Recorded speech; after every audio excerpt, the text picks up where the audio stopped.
Welcome to Hidden Ties, where every story hides a deeper truth. I thought buying a piece of land would make my dad proud, but instead, he kicked me out and humiliated me in front of the whole family.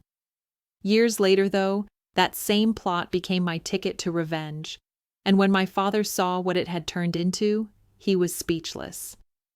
Before we continue, tell me in the comments, where are you watching from? I'd love to know. My name is Mary, I'm 51, and I live in a small town in Missouri. It's a town where everyone knows everyone, where the old diner still serves the best pies, and the same faces show up at church every Sunday. I'd always thought of myself as a quiet, practical person, content with my small life. My job at the local library was steady, though not particularly exciting, and I had a modest little home I could afford on my own. But deep down, I always felt like there was more waiting for me out there. Maybe it was my dreams, my ambitions. Whatever it was, I couldn't shake the feeling that I was meant for something bigger. And that's what led me to buy that stupid piece of land. It wasn't much, a stretch of overgrown dirt on the edge of town. My father, a gruff, no-nonsense man, had always told me to stick with what was practical. You're better off putting your money in the bank than wasting it on some worthless piece of land, he'd say, rolling his eyes every time I brought up the idea. But I couldn't let go of the thought. I kept hearing about all these investments people made in properties that turned into something huge, something that changed everything. I figured, why not me? Why shouldn't I take a shot? The moment I signed those papers, I could almost hear my father's voice in the back of my head, but I shoved the doubts aside. This was my chance to prove him wrong. I didn't tell him about it at first, but as soon as I did, well, things got ugly. It was a Saturday evening when I finally broke the news to him. We were sitting at the dinner table, a few of the family members around. It was supposed to be a light conversation, but as soon as I mentioned the land, I saw his face go dark. "You did what?" he spat, his voice a mix of disbelief and anger. "I bought a piece of land. I thought—" "You thought?" His laugh was sharp, cold. "You didn't think, Mary. You never think. What makes you think you know better than me?" "Dad, You've always been stubborn, haven't you?" He cut me off. "Now look at you, wasting money on something that's nothing but dirt. You're pathetic." The words stung, sharper than anything he'd ever said before. The humiliation spread across the table like wildfire. My brother Dave looked away, my mother just sighed. But my father? He didn't stop there. "You've got to get out," he said suddenly. "If you're so eager to throw your life away, you can't do it here. Pack your things." I froze. Did he mean it? My own father telling me to leave? "It's time for you to grow up, Mary. I won't be an enabler for this nonsense." The room fell silent. I stood up, the sting of tears sharp behind my eyes, but I refused to cry. I grabbed my bag and walked out, my father's angry gaze burning into my back as the door slammed shut behind me. I had nowhere to go. My small house was now too much for me to afford alone, and I was left feeling abandoned, not just by my father, but by everything I thought I knew. But in that moment, something inside me snapped. Maybe he was right about one thing. It was time to prove something. I would make that worthless land worth something. I spent the first few weeks after I left home in a haze. I wasn't sure what to do next. My little house, the one I'd once been so proud of, was gone. The bank was knocking on the door to take it back, and my savings were almost gone. That piece of land, the one I thought would be my ticket to something more, it felt like a cruel joke now, an expensive patch of dirt in a town that barely noticed it. I found myself crashing with some old friends from high school who'd moved back to the area. They offered me a couch, and I took it, feeling like a failure in every sense of the word. Every time I sat there, I could almost hear my father's voice in my head. He was right, wasn't he? I had thrown everything away for a stupid gamble. But then, something happened. One day, I was walking through town when I noticed a for sale sign on a property across from my land. It was a large house, once grand, now worn down, and it was being sold for a fraction of its worth. I thought about it for a moment. Maybe this was the opportunity I needed. The idea of flipping houses had always intrigued me, but I'd never thought I could do it. Not until now. I was desperate, and maybe that was exactly what I needed. Desperation was a powerful motivator. The house needed a lot of work. The roof was caving in, the windows were boarded up, and the yard looked like a jungle. But I saw potential. I saw something my father would never see. I couldn't buy it outright, of course. My credit was a mess. But I scraped together enough to put in an offer, and to my surprise, it was accepted. I spent the next few months working on that house, learning everything I could about renovation. I made mistakes, big ones. I tore up floors that should have stayed, put up walls in the wrong places, and broke a few things I probably shouldn't have. But I was learning. Slowly but surely, the house started to come together. The entire time I kept thinking about the land. It sat there, useless and ignored by most of the people in town. My father's words echoed in my mind, but I pushed them away. I wasn't going to let that land be a failure, not anymore. One day, while I was working on the house, I got a call from an old acquaintance, someone I hadn't talked to in years. It was Henry, a local contractor who I remembered from high school. He'd built a solid reputation for himself over the years, and I knew he could help me. "Mary, you're crazy for doing this yourself," he laughed when I told him about the house. "Let me help. I've got the skills, and you've got the vision." At first, I resisted. I didn't want to owe anyone anything, but Henry insisted, and I finally agreed to let him give me a hand. He came over the next day, and together, we tore through the house, fixing what needed fixing, replacing what needed replacing. The work wasn't glamorous, but it was necessary. Slowly, the house transformed from a decrepit eyesore to something that might actually be worth selling. But as the weeks turned into months, I began to realize that the land wasn't just a bad investment, it was an opportunity I couldn't afford to waste.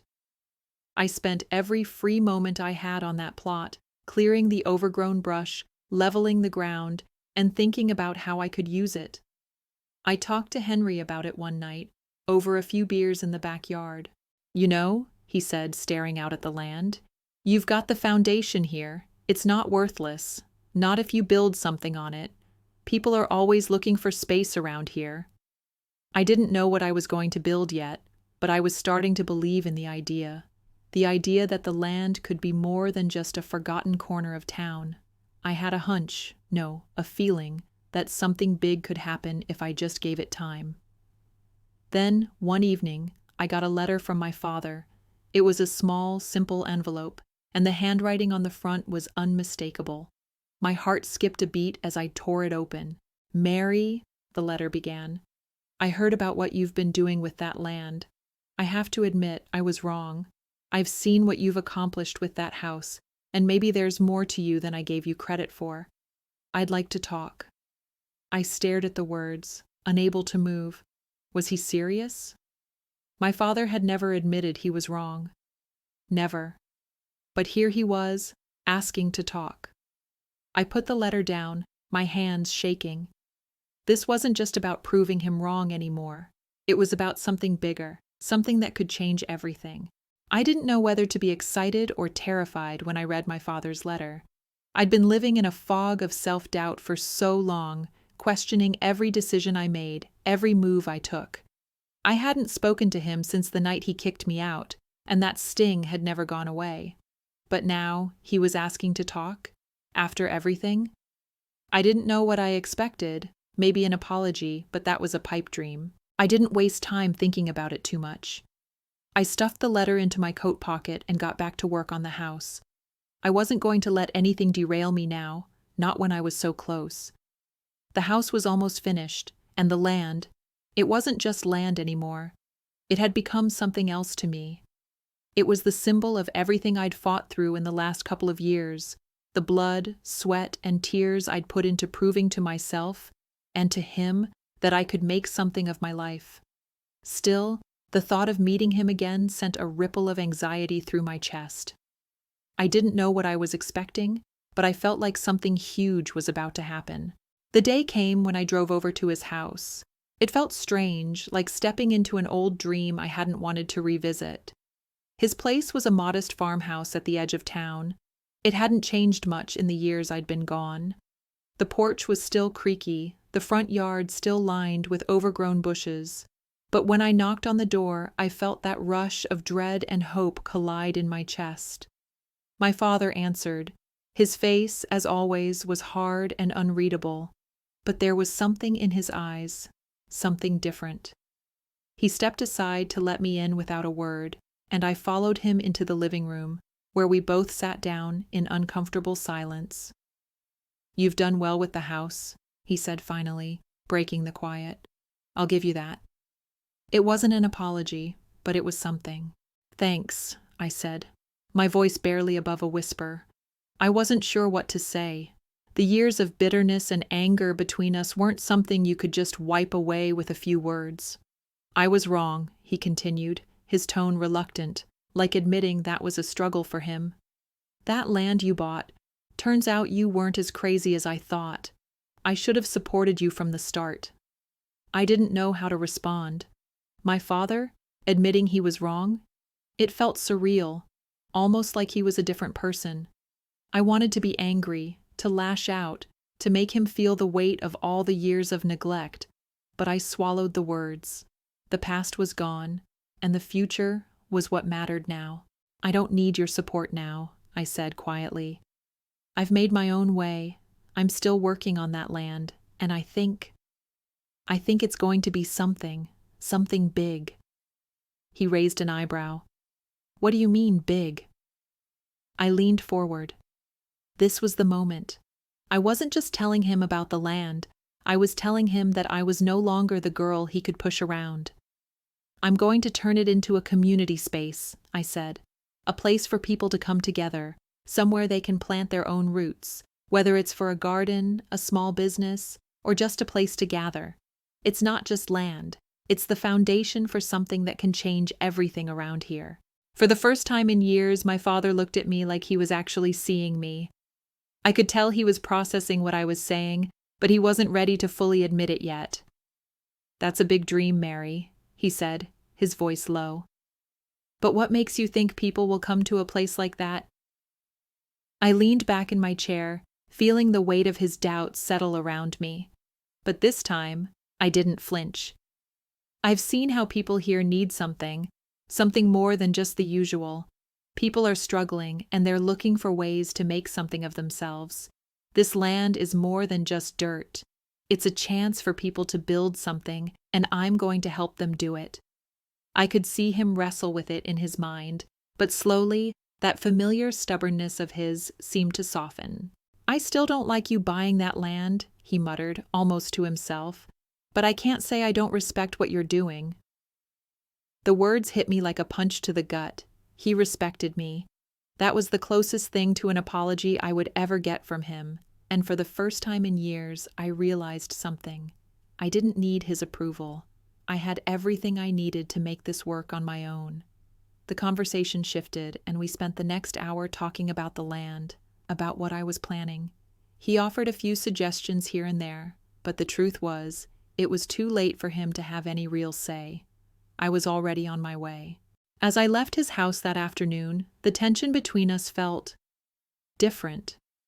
It wasn't gone, but it had changed. There was a tentative peace, a new understanding. I didn't know if we would ever be close again, but I didn't need him to be part of my future anymore. The land, the house, everything I'd fought for, it was mine, and I was finally going to prove it. It felt like everything was falling into place. My father's begrudging acknowledgement of my efforts had lit a fire inside me, and suddenly, the future felt full of possibility. I went back to the land and started putting my plan into action. It wasn't easy. Every day I had to push through doubts, both my own and the ones I knew others had about me. But I was done caring about what anyone else thought. I wasn't trying to win their approval anymore. I was building something for myself. The first thing I did was clear the land, really clear it. I didn't just want to scrape by and throw up a few fences. I wanted people to see the potential, to feel it in their bones. Henry, that old contractor friend of mine, kept his word and helped me. Together, we spent the next few months cutting down overgrown trees, hauling away debris, and preparing the ground for whatever came next. But what was next? That was the hardest part. I didn't have millions of dollars to pour into the project. I wasn't going to hire a team of fancy architects to design some grand vision. I had to think small, think real. That's when the idea hit me. This space didn't need to be flashy, it just needed to be useful. So I started small. I reached out to local farmers who could teach people about gardening, to small business owners who wanted to set up booths, to artists who could host workshops. The word got out pretty quickly. The town wasn't big, and rumors always spread fast. At first, people were skeptical. What could Mary possibly do with that land? They asked behind my back. What's she thinking? But when I started seeing faces I didn't recognize showing up to the land, something shifted. People were curious. People wanted to be a part of it, to see what could grow. It wasn't long before I realized the land had become something bigger than I could have ever imagined. I wasn't just creating a space, I was fostering a community. I saw people come together, old, young, rich, poor. They were all working together, planting gardens, setting up little stalls, swapping advice, and sharing stories. It was a beautiful thing.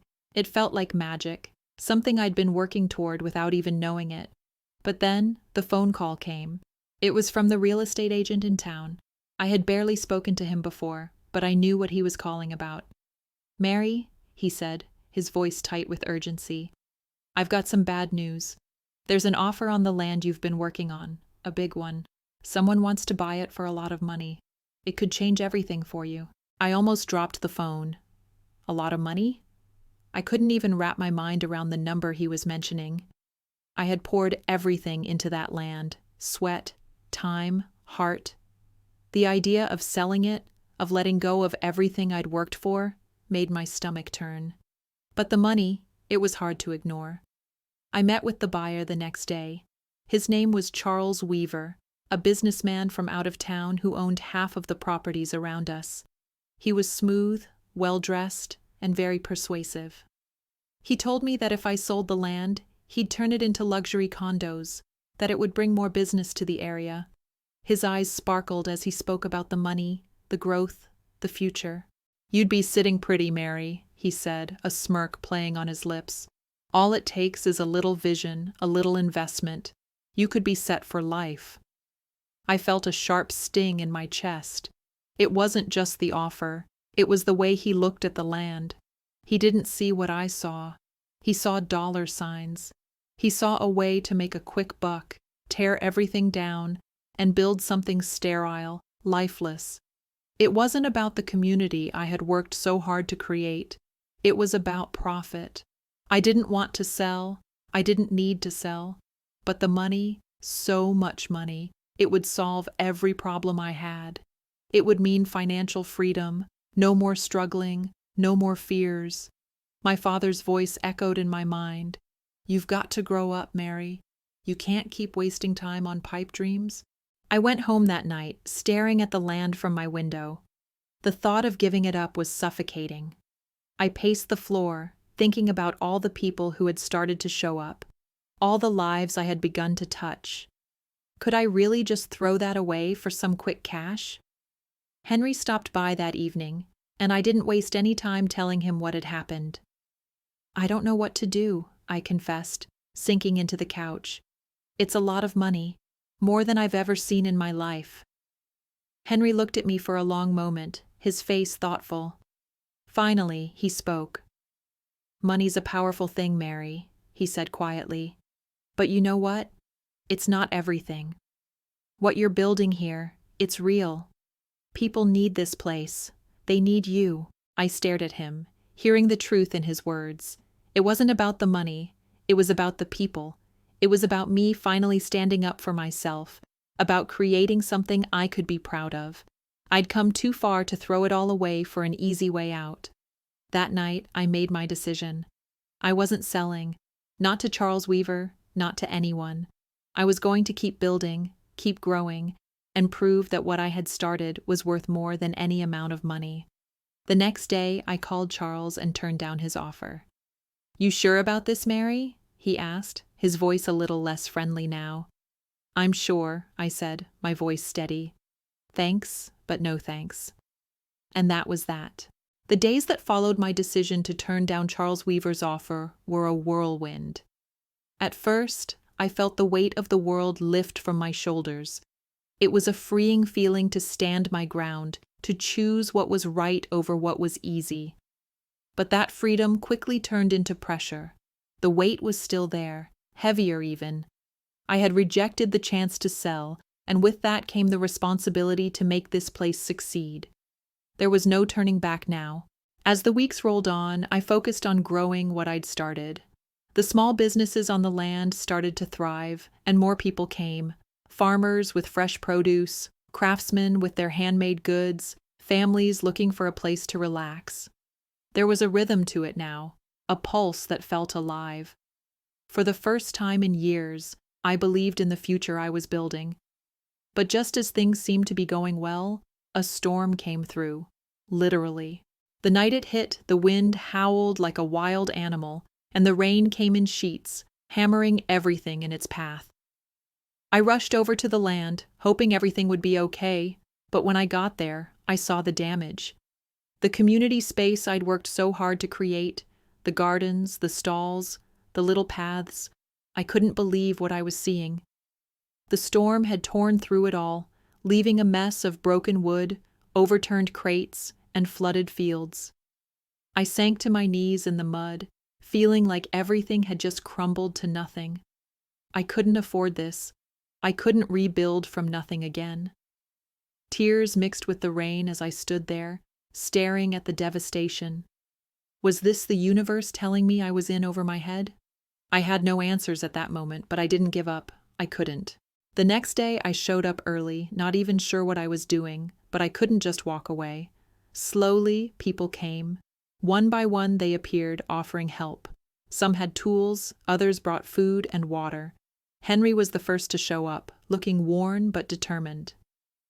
"Let's get to work," he said, cracking his knuckles. And work we did. It took weeks, long, grueling weeks, to clean up the mess the storm had left behind. The community didn't just come back together, they came together stronger. People worked together, fixed the stalls, cleared the mud, and replanted what had been lost. It wasn't easy, but nothing about this project had ever been easy. As the space slowly returned to life, so did my resolve. I was not going to let this failure, this setback, stop me. The land had become something more than just a place. It was a reflection of who I was. It was a testament to my strength, my ability to rise up from the ashes. It wasn't just about business anymore. It was about community, about proving to myself and everyone else that I could do this. And then, just as I was starting to believe I might finally get a break, I got a call. It was my father again. "Mary, I saw the storm damage," he said, his voice different than I remembered. Softer. I heard about the cleanup. I want to help." I paused, surprised by his sudden offer. After everything, after he kicked me out, after everything I'd been through without him, he wanted to help? It didn't make sense, but there was something in his voice that made me hesitate, something that felt genuine. "I appreciate that, Dad, but I've got it covered. We're getting back on our feet. We don't need your help." There was a pause on the other end. Then he spoke again, his voice rougher. "No," he said quietly. "I mean it. I'm proud of you. I should have said that years ago, but I didn't. I see now what you've done with that land. I was wrong about you, Mary. I want to help." It was like a door opening I never thought would open. My father admitting he was proud of me? That was everything I had wanted to hear for so long. I didn't even know how to respond, so I just stayed quiet for a moment. "Okay," I said finally. "We could use some help. But it's not just about money, Dad. It's about showing up. It's about the people. It's about building something real." "I know," he said. "And I'm here. I'll be there." And so he was. The next day he showed up, hands dirty, sleeves rolled up, ready to work. It wasn't easy for him, but he did it.